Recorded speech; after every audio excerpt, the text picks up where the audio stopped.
When I'm overstressed, my throat constricts.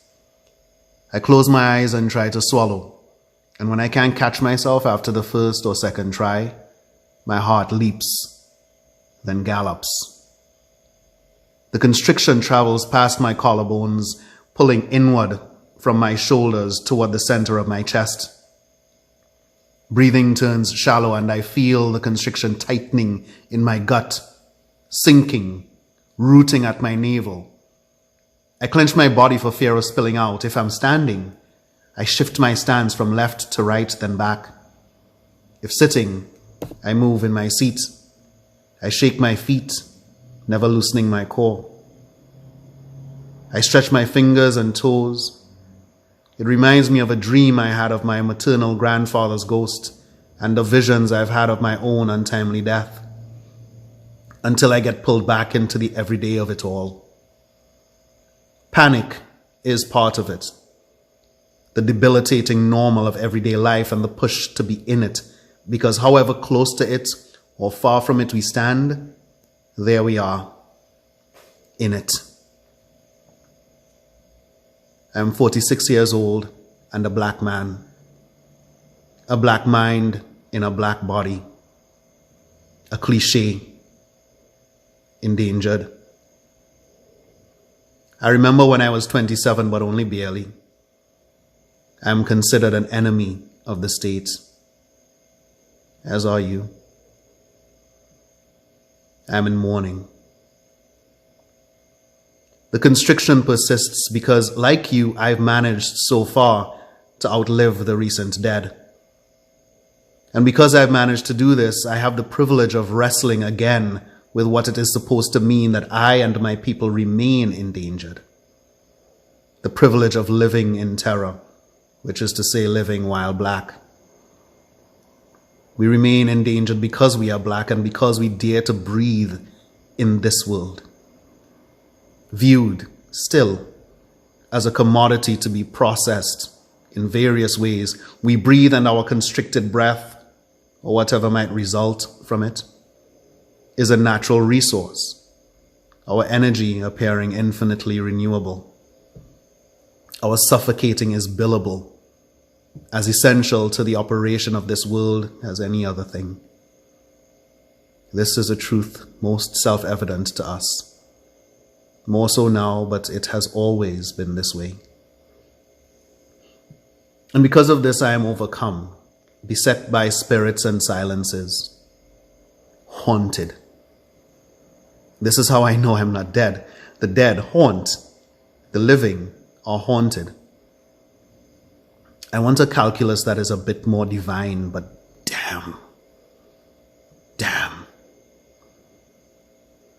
Wrestling and almost out of breath, I reach, as I have been taught, for what I know and often forget, a word and a song.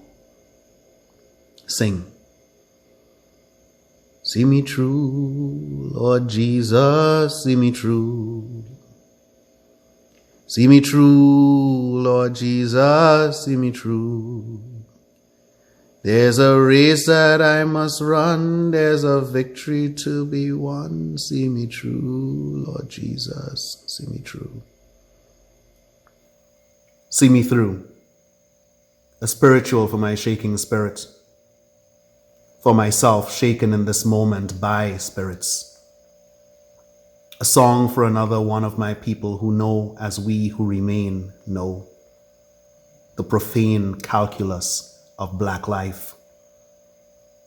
One more is also one less. One more is no more.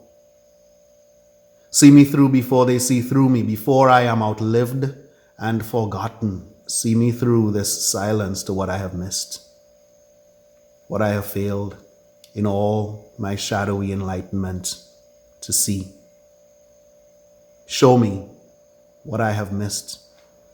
Let me hear what I have not heard. See.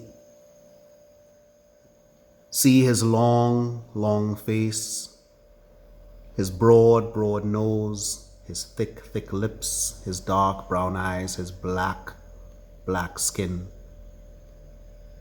I've watched his transfiguration, his face hard, then soft, inscribed flesh, soft, then hard, anguish pouring into terror, terror churning into fear, fear drying on the street, a sculpture of a man. Wrestled, flattened, then raised up. Here's this man, what we have learned art is supposed to do for us, for humans. Teach us to ourselves, showing us more than what mirrors can show. Light loses itself in him. He is everything and everything that we have been taught to hate. Some of us to hate even about ourselves. He is everything. Long, broad, thick, dark, brown, black, and more than everything, a mural. Black life in perpetual memoriam. I regard it now the art we suffer and often die to become, and wonder secretly if it is better to be alive. Speaking for myself, I have hated my own round face, my own sharp nose that flares, my own lips like dried bauxite, my own jaundiced eyes and teeth, my black skin. But I know better. There is more to me than this self-loathing, a better, more beautiful path to my people than this. I need an everything that will reflect this understanding. We need a new everything. Everything that, in a way, would defy certain metaphors.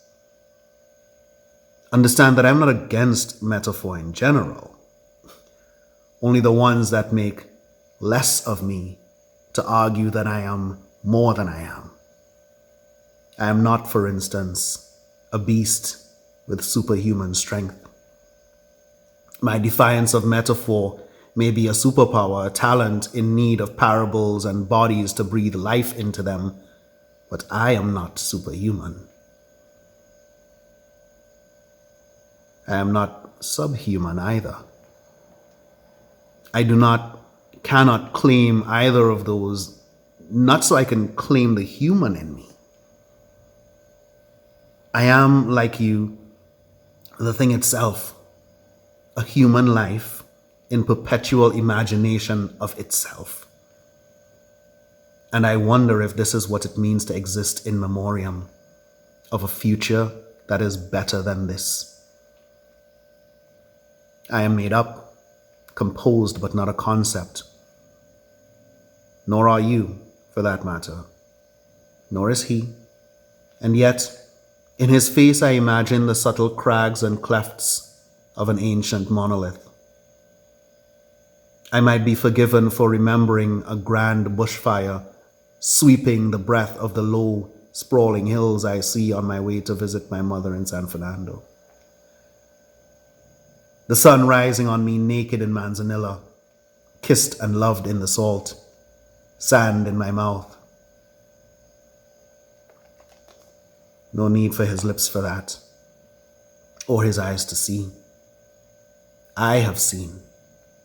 I am seeing. But how, Lord? No daylight between us, but how? No light, and I have never been blacker than I am right now. I am grounded, blacker than ever, old and cracking, almost silent, reminded not only that I cannot breathe. No. I'm reminded that the existential reality of my life is that I have not breathed in years. Alive and unbreathing, I am, with those like me, a paradox.